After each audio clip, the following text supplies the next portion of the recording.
ऐसा कोई सोना तो है नहीं नरेंद्र मोदी कि जो प्यूटन उसको गले लगा ले। तो ना तो मधुरी दीक्षित वहां आई, ना काजोल आई, ना तो ऐश्वर्या राय आई। बात क्या है उसमें? बात यही है कि वो अपने मुल्क को स्टैंड कर रहा है, अपने मुल्क के साथ ऑनेस्ट है। वो जानते हैं दूसरी कंट्रीज वाले, जहां भी आप किसी मुल्क के भी साथ जाते हैं, ये जो इंटेलिजेंट एजेंसी होती है ना हमारे मुल्क के अलावा, ये तो हमारे हमको उठाने का काम करती है। इसके अलावा जो भी एजेंसीज होती है ना, वो उस मुल्क के वजीर आजम को उनको बैकग्राउंड चेक करती है कि इसका पैसा किधर पड़ा हुआ है, इसका इंटरेस्ट किधर है, अपनी कंट्री के साथ इसका इंटरेस्ट है कि नहीं है। डिप्लोमेसी में ये नहीं होता ना कि आपके रिलेशन किसी कंट्री के साथ मतलब परमानेंट अच्छे होंगे या परमानेंट जो है वो ख़राब रहेंगे। तो इसमें कोशिश होती है हर मुल्क की और अपनी मफाद के लिए होती है ना, अपने प्रोग्रेस के लिए होती है ना, कि मतलब हमारी प्रोग्रेस अच्छी हो। तो अब जिसके साथ ट्रेड अच्छा होगा तो जाहिर बात है इंडिया अगर उसके साथ जाता है, पाकिस्तान जाता है, या अमेरिका अगर किसके ऊपर सैंक्शन करता है। इंडिया जो है ना ये एक दहशतगर्द मुल्क है। ये मतलब हमारे मुल्क में भी दहशतगर्दी कराता है। चीन को ऐसा नहीं करना चाहिए था। इन्होंने पाकिस्तान को भी नहीं शामिल किया, क्योंकि पाकिस्तान ने उनका हर मुश्किल वक्त में साथ दिया है।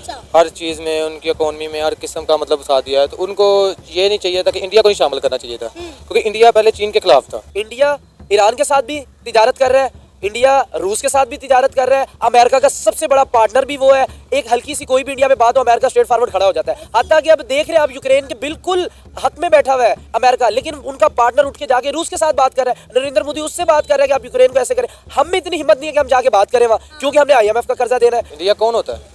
इंडिया कोई ऐसे मतलब ऐसे बातें कर देता है। वो दहशतगर्दी हमारे मुल्क में फैला रहा है ना। वो हमारे मुल्क में दहशतगर्दी करा रहा है। जो आप पीछे जो भी हुआ हमारे मुल्क में बम धमाके, वो कौन किसने करवाए? इंडिया ने करवाया ना। पाकिस्तान कहाँ से कराया? पाकिस्तान तो एक पुरअमन मुल्क है।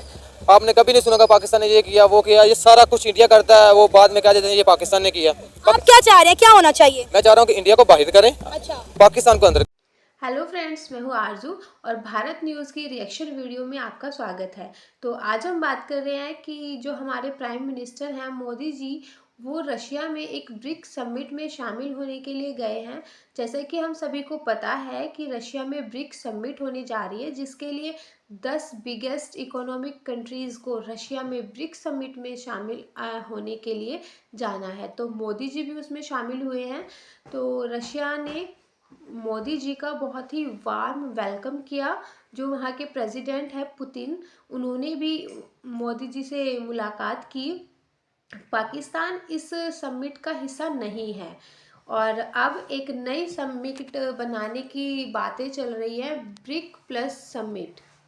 तो पाकिस्तान ने भी ब्रिक का मेंबर बनने के लिए अप्लाई किया हुआ है, लेकिन वो भी अप्रूव्ड नहीं हुआ है। तो चलिए देखते हैं कि जो पाकिस्तान की आम जनता है वो इस बारे में क्या सोचती है। इंडिया ईरान के साथ भी तिजारत कर रहा है, इंडिया रूस के साथ भी तिजारत कर रहा है, अमेरिका का सबसे बड़ा पार्टनर भी वो है। एक हल्की सी कोई भी इंडिया में बात हो, अमेरिका स्ट्रेट फॉरवर्ड खड़ा हो जाता है। हत्ता कि अब देख रहे हैं आप यूक्रेन के बिल्कुल हक में बैठा हुआ है अमेरिका, लेकिन उनका पार्टनर उठ के जाके रूस के साथ बात कर रहा है। नरेंद्र मोदी उससे बात कर रहा है कि आप यूक्रेन को ऐसे करें। हम में इतनी हिम्मत नहीं है कि हम जाके बात करें वहाँ, क्योंकि हमने IMF का कर्जा देना है। हमने हर मुल्क के हम मकरूज है, हम दुबई के साथ बात करते हैं, उनको भी पता है ये भिखारी आगे भीख मांगने के लिए आगे। हमारी इकोनॉमी इस तरह नहीं सेट होगी कभी भी। कोई भी मुल्क जो अपनी आप को गुलाम बना ले, ये हमें अमेरिका किस कदर हमें नीच समझते हैं कि हमें उन्होंने 20 साल अपनी जंग में भी धकेला, और फिर भी इतनी शर्म वाली बात है, मुझे शर्म आती बात करने, वो फिर भी हमारी कुर्बानियों को समझ नहीं पा रहे। वो हमें भी फिर भी डू मोर का मुतालबा करते। रीजन क्या है? क्या आप भिखारी है भाई? आप अपनी आवाम को आपने कुर्बान कर दिया, लेकिन वहां आवाम के साथ आप खड़े हो जाते, कहते हैं अमेरिका को डू मोर। में जिस तरह के बाकी ऑर्गेनाइजेशन है, अभी इस योगा जो कॉन्फ्रेंस हुआ पिछले वीक इस्लामाबाद में, तो इस तरह की रीजनल जो मतलब ऑर्गेनाइजेशंस हैं उनका होता है, जिस तरह का यूरोपियन यूनियन का भी होता है, नेटो के जितने भी और भी ममालिक हैं। तो बाकी आपने बात रेलेवेंट की रशिया यूक्रेन वार के हवाले से, तो मैं ये बताऊंगा कि ये तो मतलब प्रीवियसली 2 या 3 ईयर से जो कि कंटिन्यू है, तो उस पर चाइना ने कोशिश की थी। मतलब इंडिया पहली बार नहीं कर रहा है, चाइना ने कोशिश की थी। बल्कि आपको याद होगा कि शी जिनपिंग ने खुद विज़िट किया था चाइना का। उसके अलावा बाकी भी कंट्रीज़ ने मतलब कोशिश की थी उनके पीस को रिजॉल्व करने के लिए, इस कॉन्फ्लिक्ट को जो है बेसिकली। लेकिन अभी जो है तो ज़ाहिर बात है, अगर ब्रिक्स हो रहा है तो इसमें देखें मतलब अगर कोई प्राइम मिनिस्टर जाता है, दुनिया की बहुत बड़ी दुनिया की सबसे बड़ी मतलब डेमोक्रेटिक कंट्री है, और बाकी भी मतलब इन लोगों की डेवलपमेंट बहुत अच्छी है। मतलब ट्रेड के हवाले से आप बात करें, टेक्नोलॉजी के हवाले से आप इंडिया की बात करें, रशिया की? मैं रशिया की बात कर रहा हूँ, इंडिया की बात कर रहा हूँ। डेमोक्रेसी, सबसे बड़ी डेमोक्रेसी इंडिया ही है। तो देखिए ज़ाहिर बात है कि इनका मिलना मतलब इसमें ऐसे कुछ खास नहीं है। और कन्फ्लिक्ट की बात आपने की तो शी जिनपिंग ने भी कोशिश की थी, और अच्छी बात है अगर हो जाए, क्योंकि ये रशिया और यूक्रेन का ग्लोबल इम्पैक्ट था ना, क्योंकि इसकी वजह से जो है वो ग्लोबल इन्फ्लेशन भी आया था, और उनकी वजह से जो है बहुत सारी ट्रेड भी डिस्टर्ब हुई थी थ्रू आउट द वर्ल्ड।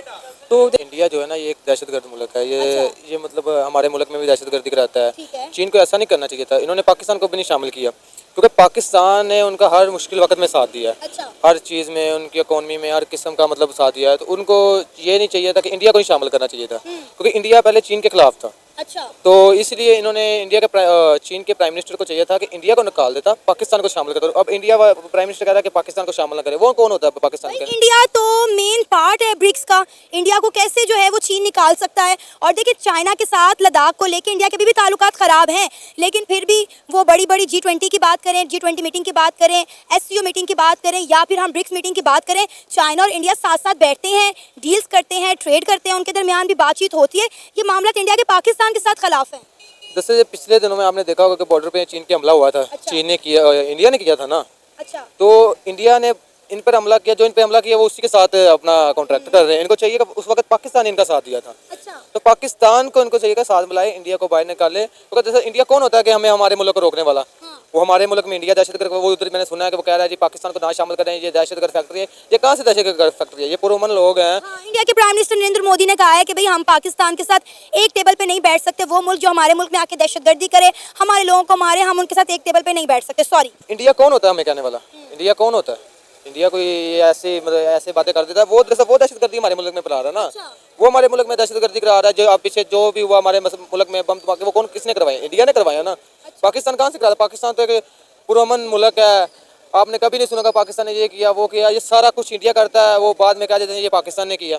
आप क्या चाह रहे हैं, क्या होना चाहिए? मैं चाह रहा हूँ कि इंडिया को बाहर करें, अच्छा पाकिस्तान को अंदर करें, क्योंकि चीन के वज़ीर-ए-आज़म को सोचना चाहिए था कि पाकिस्तान हमारे हर मुश्किल वक्त में काम आया, अच्छा तो उसके साथ उन्होंने ऐसा नहीं करना चाहिए था। वो इंडिया को कैसे बाहर निकाल दें? भाई उभरती हुई मौशी ताकत है। आप कह रहे हैं कि ब्रिक्स में से आप इंडिया को निकाल दें और जो है आप पाकिस्तान को ऐड कर लें। अब आप देखें कि ब्रिक्स प्लस बनाने की बात की जा रही है, मतलब एक और पार्ट बनाने की बात की जा रही है, जिसमें मतलब कोई 30 से 35 कंट्रीज इंटरेस्टेड हैं, जिसमें चाइना और रशिया को इंडिया की मदद चाहिए। अब आप सोच सकते हैं कि इंडिया कितना पावरफुल है कि वो उन्हें नया पार्ट बनाने के लिए, ब्रिक्स प्लस बनाने के लिए चाइना और रशिया को इंडिया की जरूरत है। और आप कह रहे हैं कि इंडिया को निकाल दो, ये कैसे पॉसिबल है? इसकी जगह इनको चाहिए इंडिया को निकाल के किसी और मुल्क कर लें, पाकिस्तान को लड़ के दिए। पाकिस्तान भी एक अच्छा मुल्क है, बिग प्लस कंट्री है, आस्ता आस्ता तरक्की करेगा हमारा मुल्क भी। जैसे इनको चाहिए था इंडिया के साथ ना अपना मतलब कॉन्ट्रैक्ट करते हाथ मिलाते, क्योंकि उन्होंने ये फिर कल को हमले करेंगे, फिर हमारा पाकिस्तान चीन का साथ अच्छा, देगा। आपको पता है कि ब्रिक्स है क्या? ब्रिक्स ये जो सारे मुल्क मिलकर वो कर रहे हैं ना कॉन्ट्रैक्ट के, एक मतलब हम अपनी वो बनाए, उसको क्या बोलते हैं, एक चलिए छोड़े, मुझे ये बताएं कि आप इंडिया कितने मुखालिफ क्यों हैं?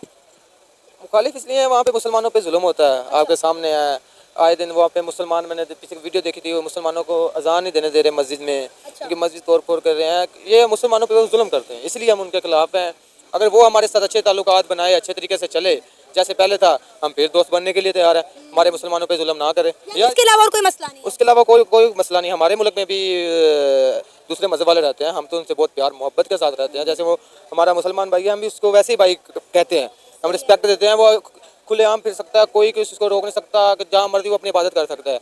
एक आज़ाद शहरी है पाकिस्तान, हर इंसान। और उधर वो गुलामी वाली ज़िंदगी में, उसके अलावा उनको तंग मुसलमानों को जुल्म कर रहे हैं। इस तो जैसा कि हमने लोगों की बातें सुनी, लोगों का कहना है कि भारत और पाकिस्तान दोनों का कोई कंपैरिजन ही नहीं है। इंडिया 4th बिगेस्ट इकोनॉमी है, वहीं पाकिस्तान उसके आसपास भी कहीं स्टैंड नहीं करता। तो कैसे वो ब्रिक्स का मेंबर बनेगा जब वो अपने लिए ही कोई स्टैंड नहीं ले सकता?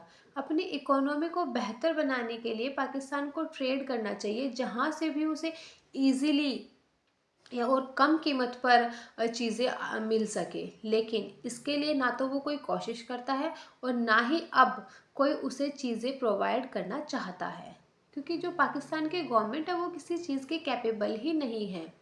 वो सिर्फ अपने पर्सनल बेनिफिट्स पर ध्यान देते हैं। वो ना तो अपनी आवाम और ना ही कंट्री की बेहतरी के लिए कुछ करते हैं। दूसरी तरफ मोदी जी हैं जो अपना हर स्टेप अपनी कंट्री के फ्यूचर और लोगों को ध्यान में रखते हुए लेते हैं। इसलिए दूसरी जो कंट्रीज़ हैं वो मोदी जी की बहुत रिस्पेक्ट करते हैं, क्योंकि जो पूरी कंट्री है वो उनके साथ है। लोगों का कहना है कि पाकिस्तान का इस समिट का हिस्सा होना या ना होना सिर्फ और सिर्फ पाकिस्तान पर ही डिपेंड करता है,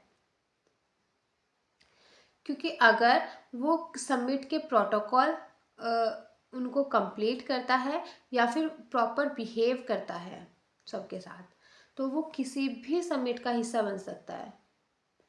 कोई फिर रोकने वाला ही नहीं है। तो इसमें किसी भी कंट्री को ब्लेम नहीं किया जा सकता। आज के लिए इतना ही, मिलते हैं नेक्स्ट वीडियो में। तो जय हिंद, जय भारत। अगर आप लोगों को वीडियो पसंद आती है तो प्लीज़ लाइक, शेयर और कमेंट करिए और चैनल को भी सब्सक्राइब करिए। Thank you.